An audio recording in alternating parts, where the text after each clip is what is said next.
The search for a missing person will take you to places you never imagined. Where did they go? They just didn't disappear. The journey to find them, it's physical.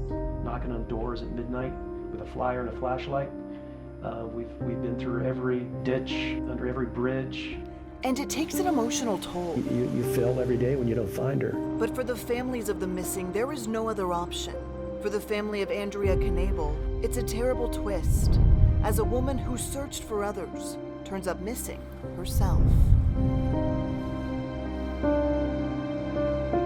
Andrea was 37 years old when she was last seen alive, a mother of two, a member of the group Missing in America, searching for people whose trails had gone cold. She was pretty bright, really eager, wanting to learn, to tune her investigative abilities. She was kind of a keyboard sleuth. But in the months before she disappeared, families say her life had gotten complicated. It really was the low point in her life at that point when she went missing.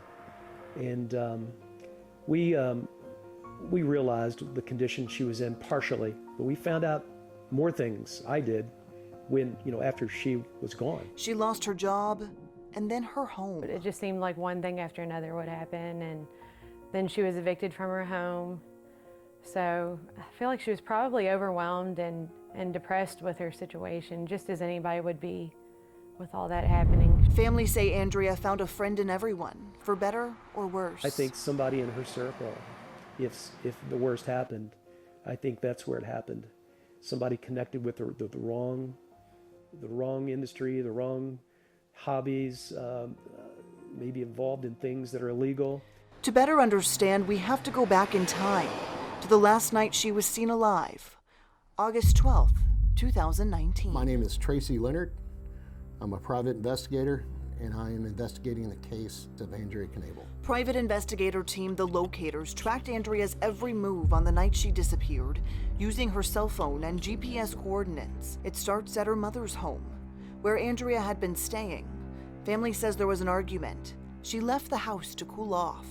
She was taken to a McDonald's with the sister's boyfriend and her nephew. And then they left from McDonald's. They went to the hospital.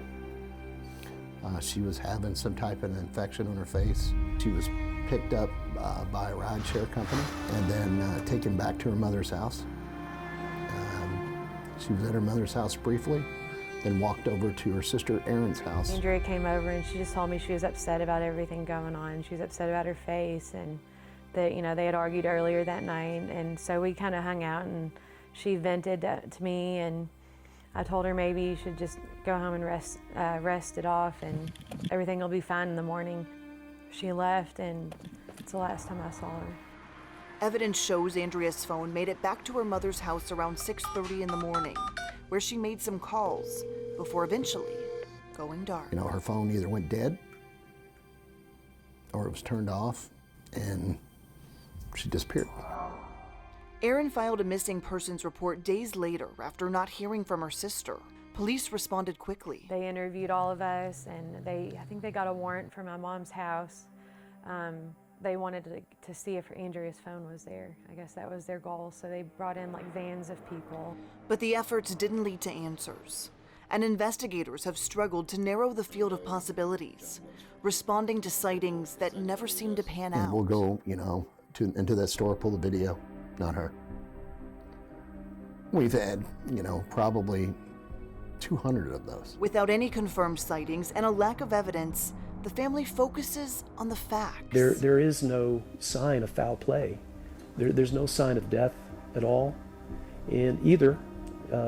So we've got to find, go to the end of the situation, and that's Erin and my role in this situation, and we plan to see it through. The father-daughter duo and fellow investigator vow to keep searching. I am not going to quit. I'm going to find out what happened to our friend. Searching for the woman who has searched for so many others.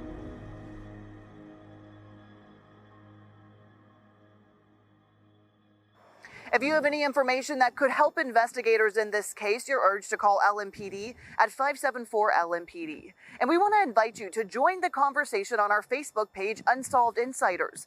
There we talk about these cases in depth, the community offers tips on other cases, and you hear directly from investigators and these victims' families. For the Unsolved team, I'm Shay McAllister.